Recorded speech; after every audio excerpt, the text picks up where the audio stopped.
علی جناب جمال احمد رضا اظہری، السلام علیکم ورحمۃ اللہ وبرکاتہ۔ ہم آپ کے شکر گزار ہیں کہ آپ نے ہمیں خلیفہ گلزار ملت گروپ پر شیموگا کرناٹکا سے یاد کیا۔ اللہ رب العزت آپ کو جزائے خیر عطا فرمائے۔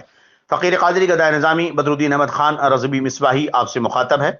یاد آوری کا بہت بہت شکریہ۔ آپ نے ہم سے یہ پوچھا ہے کہ سرکار اعلی حضرت عظیم البرکت نے کن 4 مولویوں پر کفر کا فتویٰ لگایا ہے؟ جناب محترم، یاد رہے کہ سرکار اعلی حضرت مجدد اسلام آقائے نعمت آیت من آیات اللہ معجزۃ من معجزات رسول اللہ صلی اللہ تعالی وسلم سرکار سیدنا امام احمد رضا خان محدث بریلوی رضی اللہ عنہ نے کفر کا فتویٰ اپنی جانب سے نہیں لگایا ہے، بلکہ قرآن و حدیث کی روشنی میں، اقوال فقہا کی روشنی میں، سلف و صالحین محدثین اور فقہا کے اقوال کی روشنی میں 4 مولویوں کا کفر ثابت ہوا، جسے ظاہر کیا، اور چونکہ اس صورت میں ان پر کفر کا حکم ہوتا ہے، سرکار اعلی حضرت نے ان پر کفر کا فتویٰ لگایا۔ تو کفر کا فتویٰ لگایا سے کہیں جو ہے کوئی یہ نہ دھوکہ دے کہ اپنی طرف سے لگا دیا ہے، کیونکہ یہ بات طے ہے، اس پر اجماع ہے امت کا سلفن خلفن کہ جو نبی کریم صلی اللہ علیہ وسلم کا گستاخ ہو نا وہ کافر ہے، بالاجماع وہ کافر ہے، بلکہ کسی نبی کسی رسول کا گستاخ جو ہوگا وہ بالاجماع کافر ہوگا۔ تو چونکہ تبلیغی جماعت کے مولویوں میں سے ایک مولوی ہے رشید احمد گنگوہی، دوسرا ہے جو بہت ہی مشہور ہے تبلیغیوں میں اشرف علی تھانوی،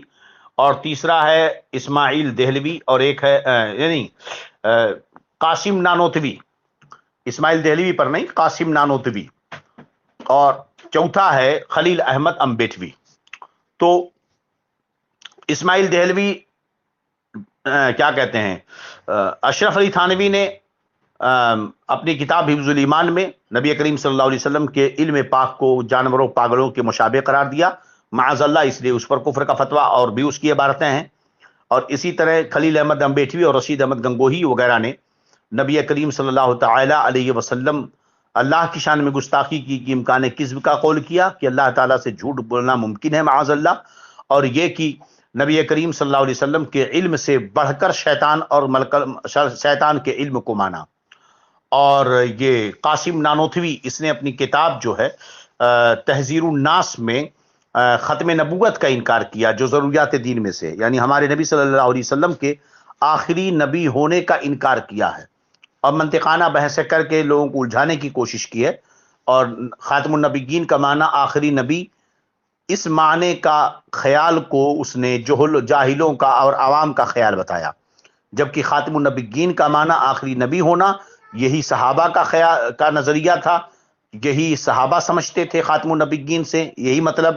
اور خود قرآن یہی سمجھا رہا ہے، خود ہمارے نبی نے یہی سمجھا اور سمجھایا، اور خود صحابہ نے سمجھا اور سمجھایا، مگر اس نے جو ہے اسے عوام کا خیال بتایا ہے معاذ اللہ۔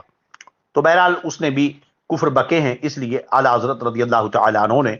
قرآن و حدیث کی روشنی میں ان کے اقوال کو کفریہ پایا، اس لیے حکم دیا، اور یقیناً اس کے الفاظ کفری کیا ہیں۔ ھذا ما عندی واللہ اعلم بالصواب۔ السلام علیکم ورحمۃ اللہ وبرکاتہ۔